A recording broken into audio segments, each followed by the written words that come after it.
Hello guys, this is raw HM1000X.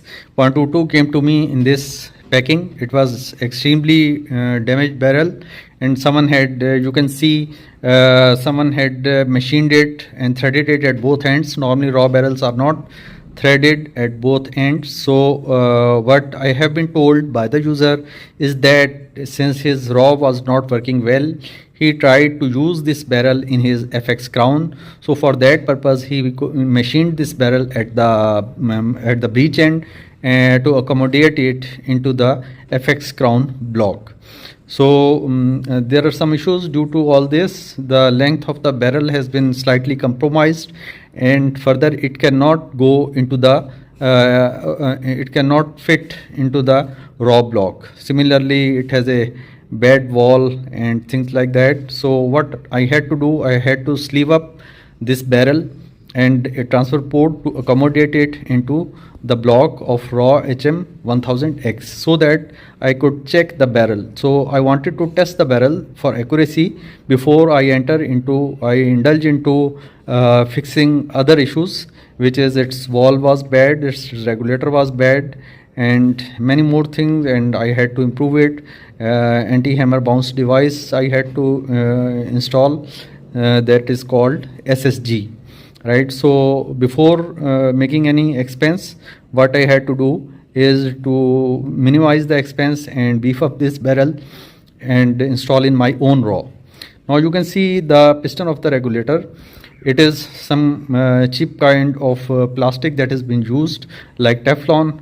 It's neither PEEK nor Delrin, and it's very unprofessionally it has been affixed, so it did not work properly, and the regulator was creeping, and when I put in the lathe this piston, it's not true, right? It's not square, so it's slightly bent. So those issues were creating and further issues into the regulator, and finally I found that this reg cannot be fixed and I would have to find another reg. Similarly, if you see inside where that Teflon goes and seals, someone has also tried to polish that part. I am unable to focus it properly, but someone tried to polish it to make it better, but when I saw it with a lens, I found that there are scratches. It's not properly polished, so it was not going to stop the leakage as the piston was bent and all these issues were there.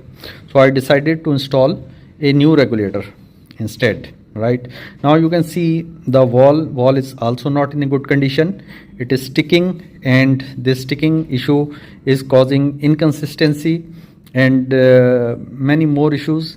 So the wall should be better, and I personally not prefer this wall that Raw installs.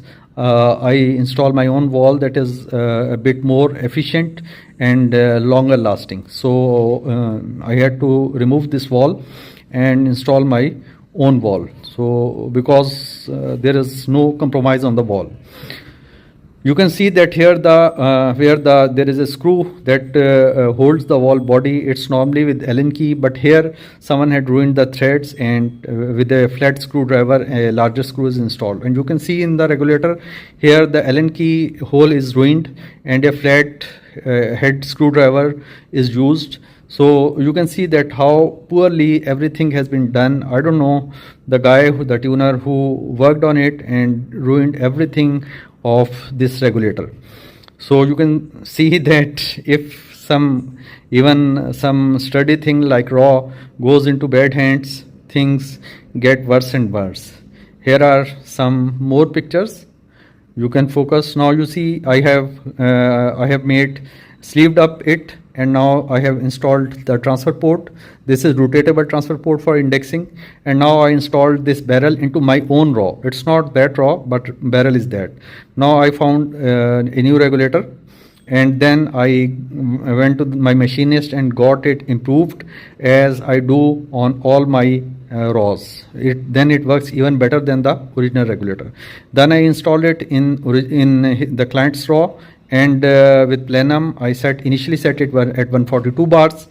and I changed its probe, its the arrangement with the O-ring, and also there are O-rings on the pin probe, so it seals better. This is the high flow versus high efficiency versus the original raw valve, and this is the magazine. You can see it's 2.22 gun, but 2.25 magazine has been used, and you can see in order to make it compatible with 0.22 tape, electric tape has been used to reduce the dia of this spool of this. And then finally, after doing all this, I did the indexing of the gun, and then finally I got his gun at a range at 75 yards, and there I tested it with redesigned pellets and knockout slugs. So here this gun is after I have also installed the carbon fiber on its barrel, and a Vortex PST Generation 2 scope. This is the group at 965, 75 yards with redesigned, and this is the group with GSP slugs. Slugs are not going good. These are also slugs at 75 yards, not good to my liking, and this is usually redesigned. It's 75 yards, very good group. So here is the crony. You can see we start from the end, but it's off reg and coming to the reg. You can see 935, 935, right, 938, 942. Now you will see that most of the shots will run between 940 and 945.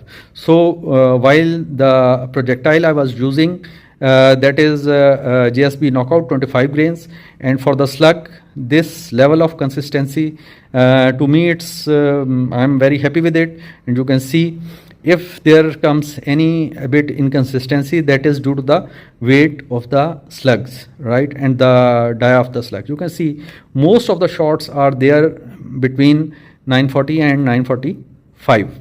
You can see how consistent these are, right. And now we are coming from seventh shot. Now we are coming where this was a bad slug, and from slug 2 to 1 you will see that the FPS will come down, this 869. Here I started the adjustment of the hammer spring. So this is the consistency. Thank you. So guys, thank you for for watching the video. I hope you liked it, and I further hope that you will subscribe my channel. And this is how I fix a ruined raw HM1000X. Thank you.